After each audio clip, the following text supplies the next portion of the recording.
Today we pause to remember a man whose voice shaped how the church communicates and whose life witness on how we come closer to Christ and serve His people. Today we remember Father Franz Joseph Eilers, SVD, one of the pioneers of church communication, but for me, above all, a professor, a spiritual director, and a missionary of the Divine Word. I first encountered Father Eilers as my professor at the Divine Word Seminary of Theology, where he taught missiology and communication. We were not only studying theories, we were being prepared for a life of mission. In his book, Communicating Between Cultures, he taught us to listen before speaking, to respect people's stories and symbols, and to see communication as true encounter across cultures. But he led us even deeper. Father Eilers taught us that communication is not just a tool of the church, it belongs to the church social doctrine itself. For him, the church is faithful to her mission only when her way of communicating reflects God's own way of relating, truthful, dialogical, participatory, and life giving, very synodal.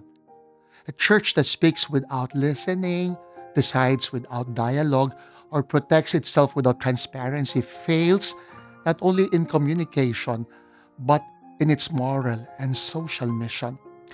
That is why he reminded us again and again that communication is not optional to mission, it is mission itself. Beyond the seminary, Father Eilers taught in many other universities, both in Rome and across Asia.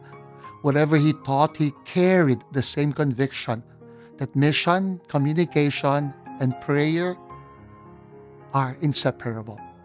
Beyond the classroom, Father Eilers was also my spiritual director for some years.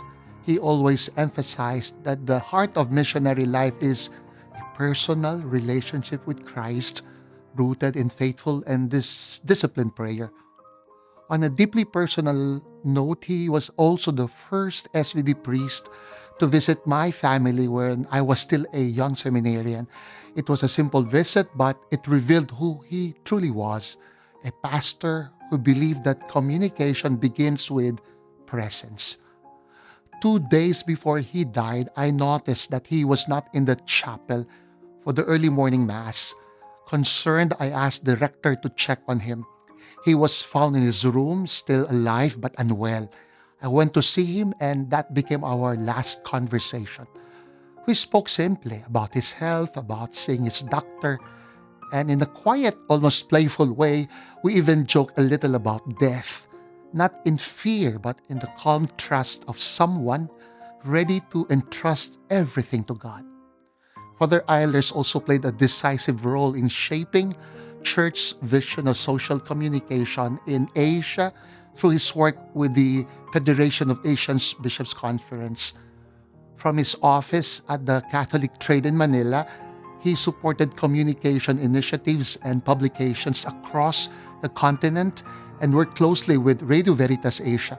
I remember clearly his concern when discussions arose about ending shortwave broadcasting. He was deeply troubled by what he called the early demise of shortwave.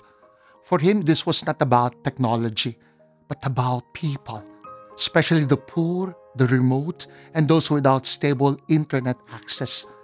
He believed that mission must always ask who will be left unheard, and he insisted that communication must always reach those at the margins first. Father Eilers taught us how to communicate, but more importantly, how to communicate Christ with truth, with listening, with participation, and with prayer. Thank you, Father Franz Joseph Eilers, SVD. Your mission lives on in us.